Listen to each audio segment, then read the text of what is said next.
Today, we bring you a special episode on the Russia-Ukraine conflict, live from Beijing. I'm Wang Guan.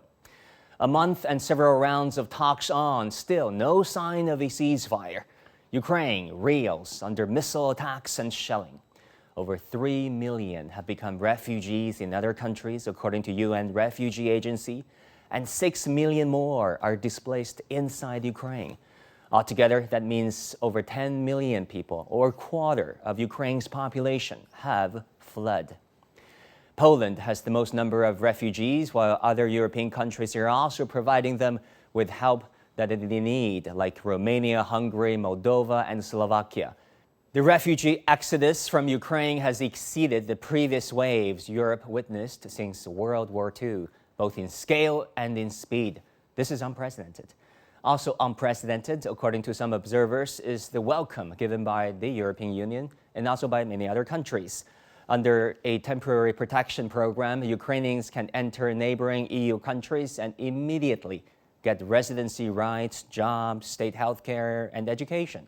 However, while immigrants help host countries grow in the long run, at this point, the economic pressures are growing. A new analysis from the Center for Global Development in Washington points out that it could cost host countries some $30 billion in the first year alone to accommodate and integrate these refugees, and that's provided that the number is below 4 million. Can they bear this cost alone? For example, the mayor of Polish capital Warsaw is calling for donations, saying, "Our city remains the main destination for Ukrainian refugees. Situation is getting more and more difficult every day." The EU has announced a $550 million package to help these refugees, as well as the host nations. The World Bank, on the other hand, could mobilize an estimated $600 million, but there is still a huge shortfall, and long-term systemic support remains uncertain. Poland's foreign minister says the country awaits funding from the European Union to help Ukrainian refugees. Listen. The costs will be growing. And that is why Poland is waiting very impatiently for the funds for recovery fund in the European Union and for promised help from European Union, United States and others. Because not everything could be based on our own structure and the pockets of our people. The biggest impact is that they are not coming to the biggest cities only, where usually immigrants are coming at every situation. They are in small cities in eastern Poland, where people didn't see multicultural society since the end of the Second World War. And that's a big impact because almost every Polish person now talks about Ukrainian. Now, in the middle of the crisis, the blame game continues. The U.S. and some others in the West have accused China of supporting Russia. But China says it has stayed neutral. Since the start of the Ukraine-Russia conflict, China has been calling for a peaceful resolution through negotiation. Chinese State Councilor and Foreign Minister Wang Yi said the wider the disagreement, the greater the need to sit down and hold negotiations. He also proposed a 6-point initiative.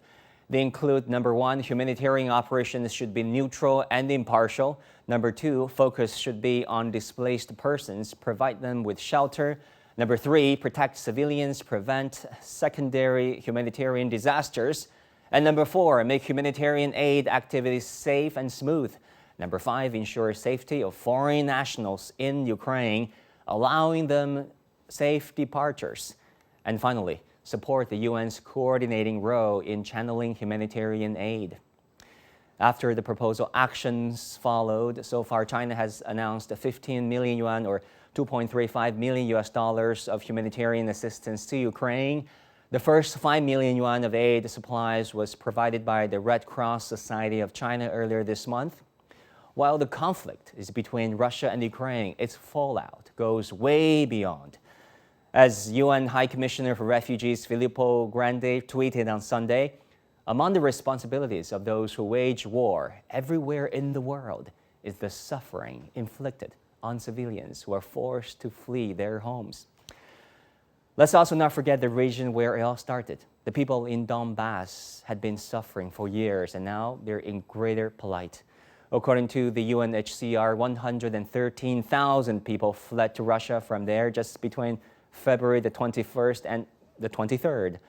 Endless conflict has unleashed horror and tragedy, leaving millions displaced or dead, war has no winners.